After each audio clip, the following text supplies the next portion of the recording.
Number one, Mr. Michael Colvin. Number one, sir.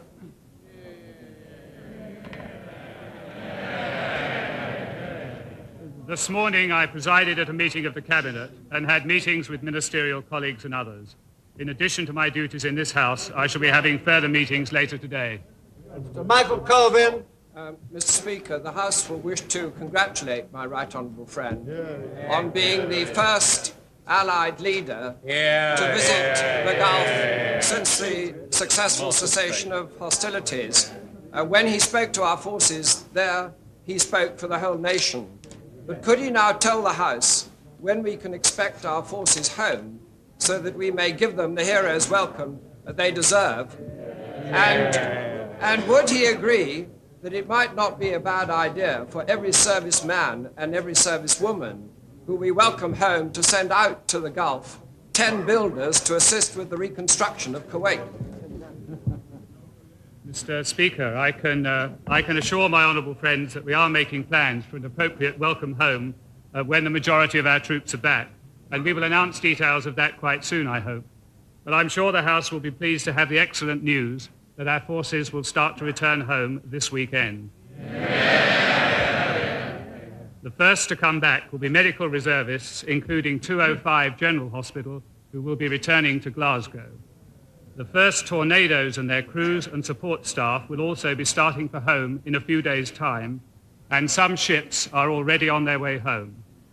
The House, I know, will be particularly pleased to know that 7th Armoured Brigade, which has been in the desert under the command of Brigadier Cordingley since last October, will begin to leave early next week, and we hope its withdrawal can be completed in 2 weeks or so.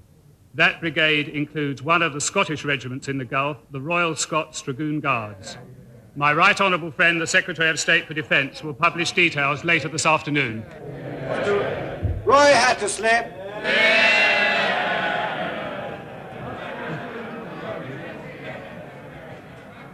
Mr. Speaker, may I first of all also congratulate the Prime Minister. May I also congratulate the Prime Minister on the visit he made to the Gulf yesterday, and may I now ask him to turn his mind to domestic politics.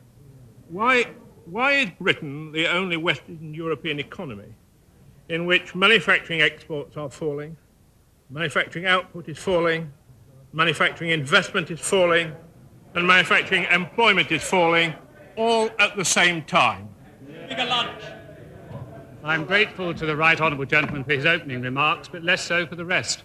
As the right honourable gentleman will know, but alas neglected to mention, the United States and Canada are in recession, growth in France and Italy are slowing, and growth is slowing in a number of major economies. In this economy, inflation is falling, interest rates are beginning to fall, and I think the effects of policies are beginning to be felt benevolently. The Prime Minister has not even attempted to answer my question. And I must tell him he will not be able to run away from these issues forever. Since he has failed to attempt an answer, can I offer him the answer provided to my question by the House of Lords yesterday? The problem of British manufacturing industry is doctrinaire government policies and incompetent ministers of the Department of Industry. The right honourable gentleman should read the report more carefully. And if he does so, he'll find a number of recommendations welcoming action that my right honourable friend, the Secretary of State, has taken in recent months. And they have advanced further since the report of publication, including, for example, the doubling of support for technology transport, extra support for smaller firms. The right honourable gentleman should be less selective and more accurate. Mr. Speaker.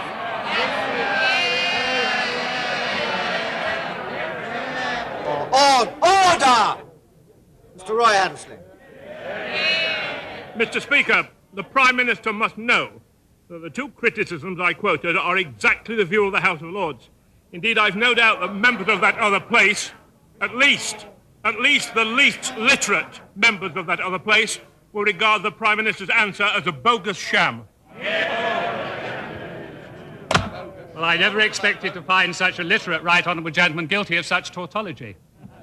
The policies which we've followed The policies which we've followed are those which assist success in all sectors of the enterprise economy. The right honourable gentleman forgets the reductions of inflation, upon which his party had no policy whatsoever, the change to one of the lowest rates of corporation tax in the world, where they would raise taxation, and the labour market surplus, which has given this country the lowest number of days lost in strikes we have seen for 50 years. Sir Peter Tapsell! Would my right honourable friend agree that a start cannot even begin to be made to bringing Iraq back into the peace-loving family of nations, while Saddam Hussein remains in power in Baghdad? I can most certainly agree with my honourable friend about that. As I said in the House last week, and I'm happy to repeat again, I believe Iraq will remain a pariah amongst nations while Saddam Hussein is there and rules it. Mr. Ted Ledbetter! I refer the honourable gentleman to the answer I gave some moments ago. Ledbetter! Will the Prime Minister now turn to some specifics of the highly critical report of the Select Committee of Science and Technology in the Lords published this week? Is he not aware that the report makes it quite clear there has been no support for industry from this government's policy? It concludes that there is a great risk of having no British-owned based manufacturing industries in this country arising from present policies. Therefore, will he agree with the final conclusion that the report says these policies show no commitment to industry and no commitment to the national interest? Perhaps the honourable gentleman can explain in that case then why manufacturing productivity grew faster in this country in the last decade than almost any other major industrialised country. And what happened, as the honourable gentleman should know, is that a great deal of the ground lost in previous decades have been made up. We do still need to be better at implementing the scientific discoveries made in this country. But that is something we are determined to improve upon. Mr. Toby Jessel! Can my right honourable friend confirm that the victory parade will include British Army bands, which are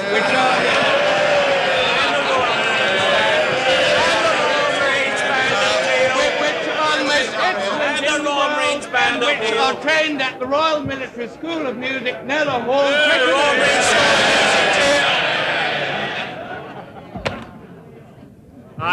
Mr. Speaker, I'm sure my right honourable friend, the Secretary of State, will have heard my honourable friend, even if my right honourable friend is not at the House at this moment. Mr. Archie Kirkwood!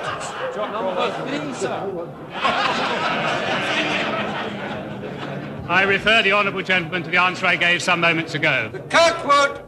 Mr. Speaker, may I congratulate the Prime Minister on his recent visit to the Gulf. Now that he's been able to see the ecological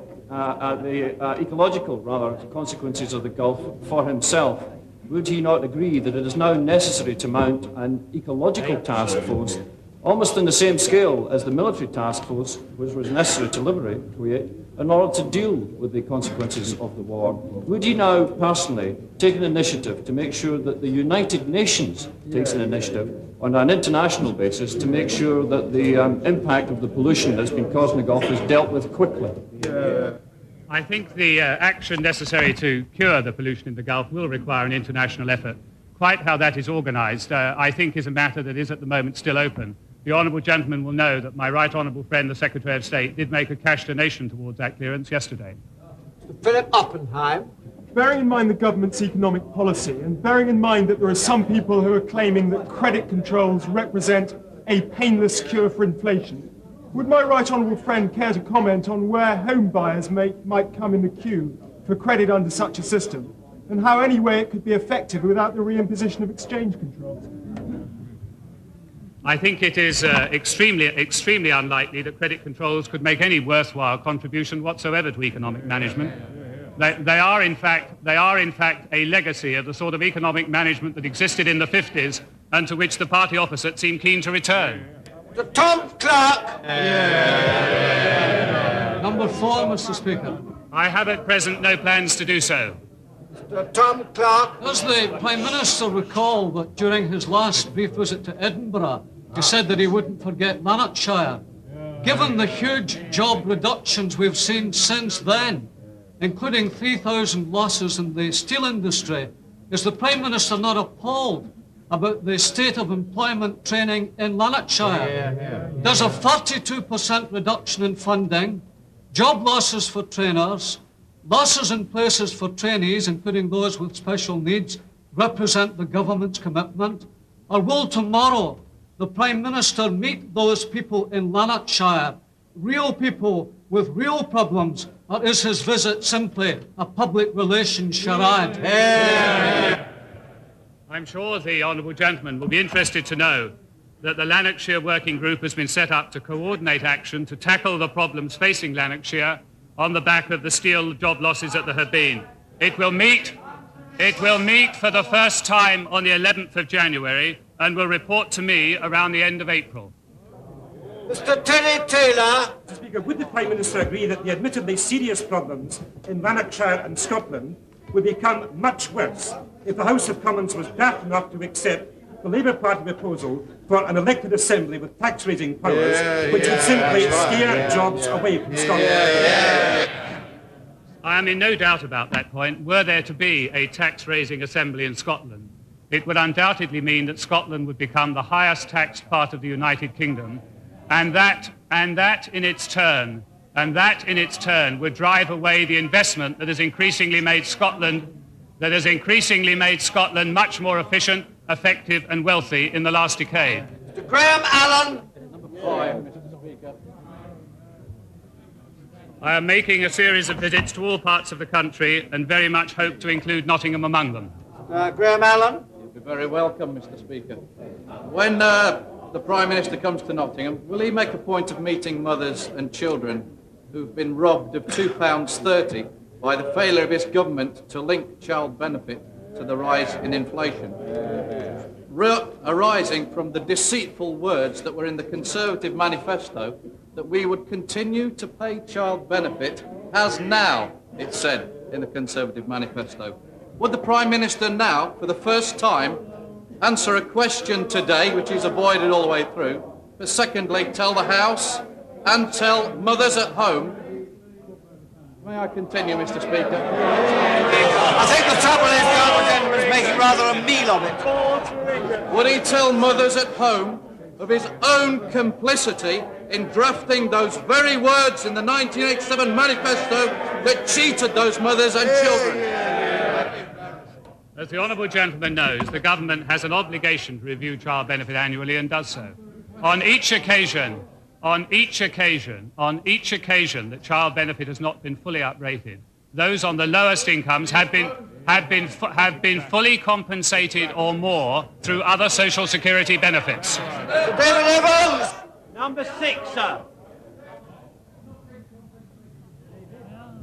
I refer my honourable friend to the answer I gave some moments ago. David Evans. Would my right honourable friend agree with me that under his outstanding leadership...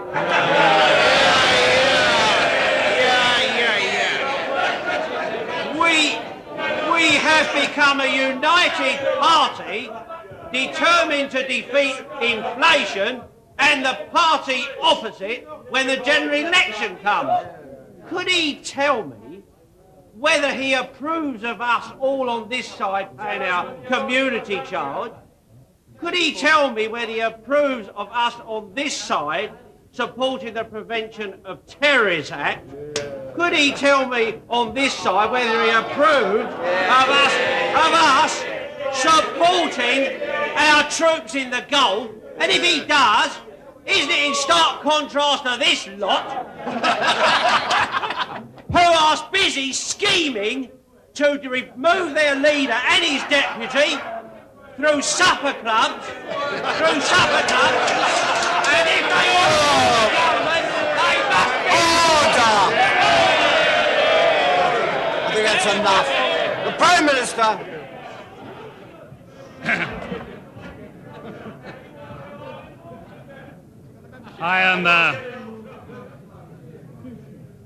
I certainly hope to be in sharp contrast to honourable members of office, Mr. Speaker, on many issues, and I'm delighted to see normal service has now been resumed.